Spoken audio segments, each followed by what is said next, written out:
Matsumoto delivers yet another emotional gut punch. But as we reel back from the blow, we realize we were strong enough to take it this time. Hello, my wonderful viewers, and welcome to another episode of Betty Adams Overanalyzes. Today we are going to be taking a spoiler-free look at Kaiju number 8, chapter 109. And bittersweet, traumatic, but hopeful. Those are the words I'd use to describe this chapter. Matsumoto reaches deep down, and sometimes you look at a piece of artwork and you know that what the creator is depicting in front of you is something that is deeply personal and deeply emotional for that creator. You are seeing a piece of Matsumoto's soul in this chapter.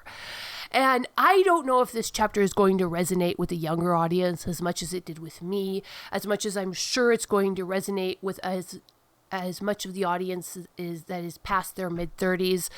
But wow, this was a powerful chapter. See, we all had our childhood dreams.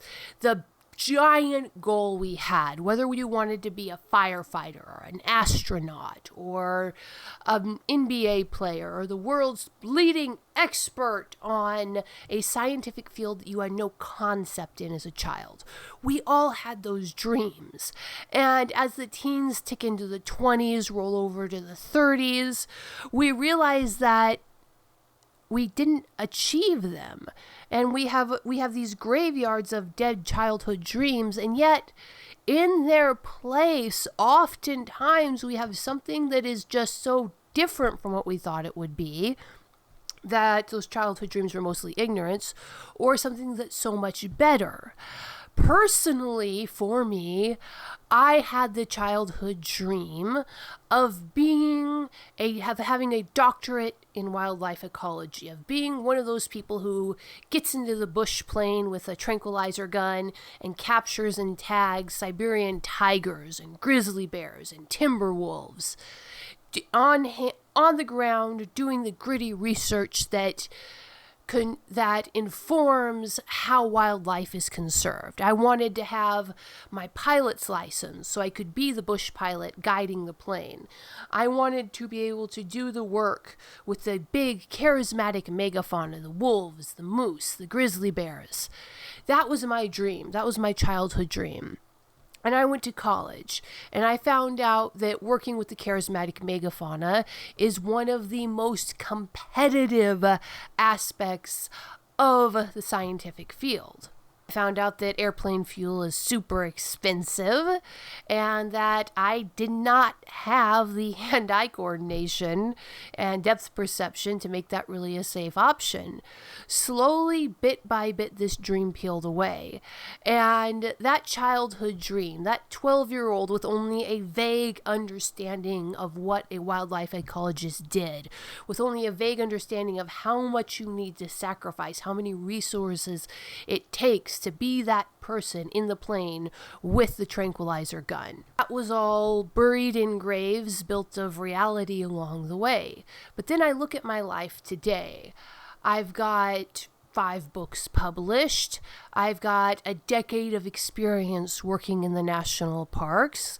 I found my place working with plants, working with birds. I don't have a pilot's license, but I did work as a dispatcher for an airline in the Alaskan bush. I've lived a life of adventure, of fulfillment, but there's still a part of me that looks back fondly and kind of wishes that I had been able to achieve that childhood dream.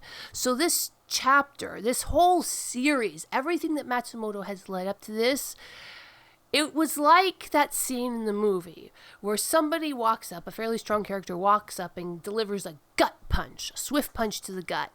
And the person takes the gut punch, maybe grunts a little, and then just shakes it off. Yes, My childhood dreams, to no small part, lie dead in the grave, just like Kafka's did. He wasn't a super Defense Force officer by the time Nina joined. He gave up on applying for the Defense Force. Either that or he aged out. It's hard to say. And the only reason that he can stand by her side now is because he was infected by a kaiju. This has got to be something that traumatizes him. And yet, in the chapters we've seen him build up, he has friends. He has people who are staying in Japan because they have faith in him. Not in the Defense Force in general. His old crew from the Monster Sweepers, they have faith in their friend Kafka, in the man who showed up to work and was a responsible citizen every day of his life for 10 years.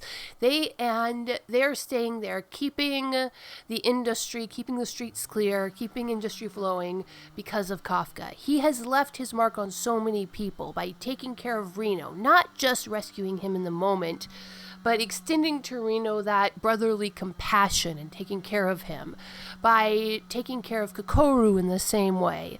Kafka has left such a huge impact on the people around him. So the sense is that, yes, he's not living his childhood dreams, but he is living a good life, a successful life, a life that now is actually bringing him satisfaction. He's not like Jin Narumi, he's not like Mina, but he has carved out a place for himself. He didn't follow the path he expected. His childhood dreams never really came to fruition, but he is where he is. He's found his place and he's made his peace with it. And that is just so profoundly moving for someone who finds himself in that position in life. But what do you think, my wonderful viewers?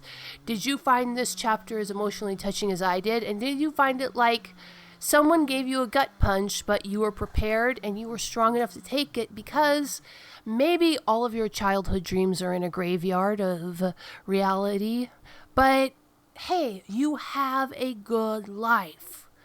Leave a comment below telling me what you think. Hit that like and subscribe button, and peace out, my wonderful viewers. Sorry about the background noise. Someone's outside using a chainsaw.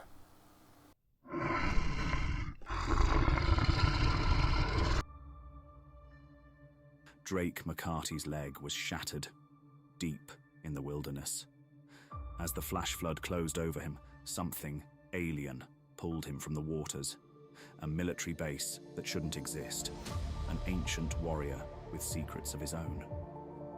Drake returns to his family with a whole leg and the burden of a secret he doesn't understand. In the forest around them, someone is watching, and something followed him home.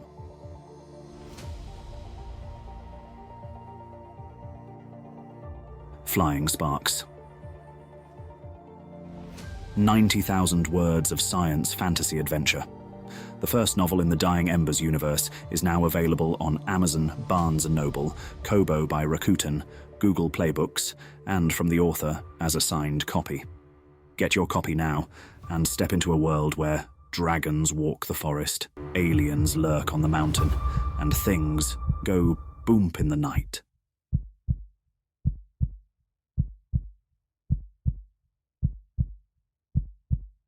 Escape into another world with the writings of author Betty Adams. Two worlds, one of utter absurdity, one of dramatic tension, both alike in aliens absolutely astounded by human behavior. Humans are weird, short, absurd science fiction stories. Flying sparks, dragons, aliens, and things that go boom in the night.